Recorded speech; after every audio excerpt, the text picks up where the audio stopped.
All right, some quick comments on the Rofis KR20. It's a tactical style flashlight claiming 1100 lumens.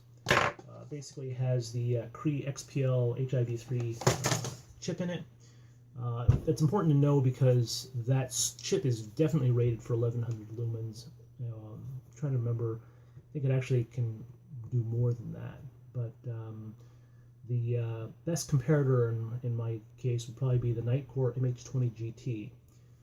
Also uses the same chip, similar overall head size, although I'll explain in a minute, it is a bit shorter. Now, in terms of the throw, very impressive. It's kind of hard to show at night, but this desk right here is about 6 feet from the blinds, and so what you'll see is it has a very tight beam pattern. Again, that Cree chip has a very small die, which gives you that.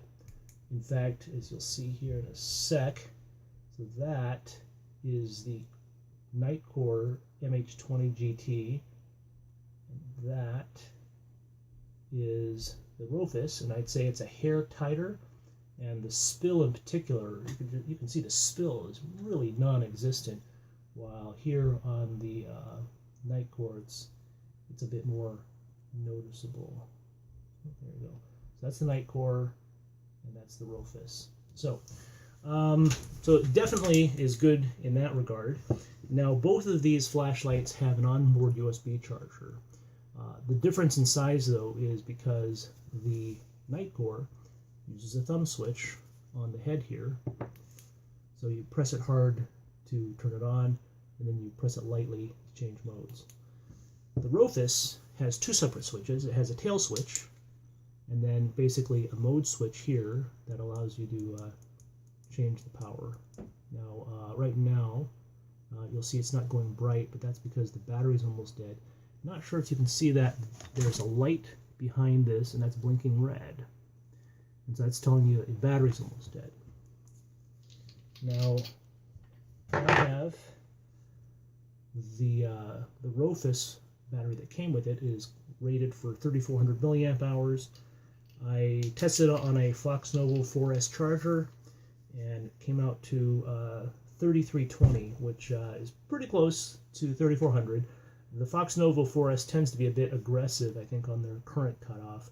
So I found that it often gives a slightly lower rating than, for example, the Lacrosse BC900.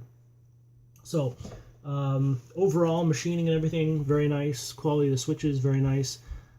There is a slight pause, but as I've seen on Nitecore products and a number of other products, with a clicky like this, there still is a delay. So 1, 2, 3, go. So fraction of a second, but it is there. The clicky does also allow you to do momentary, so if you're signaling or doing Morse code or something like that, you could. It does have a tactical grip ring here.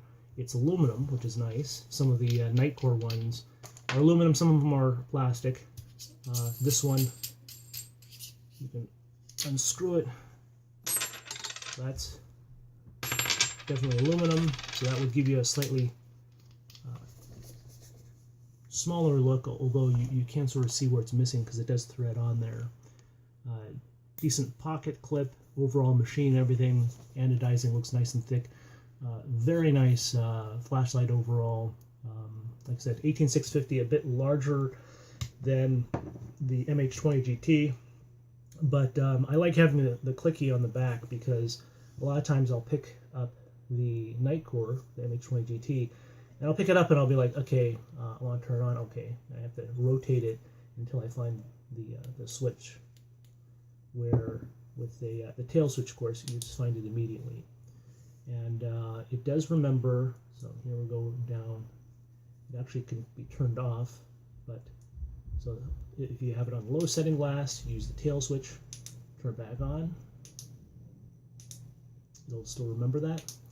One thing to note though, for example on the Nitecore, sometimes if I'm not going to use it for a while or I want to put it in luggage, I'll turn that off by turning this, unscrewing this a quarter or half turn.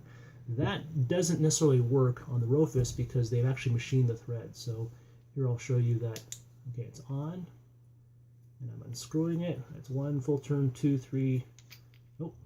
Okay, so even when you take it all the way, just before you take it all the way off, because the threads have been machined, that will not turn the flashlight off.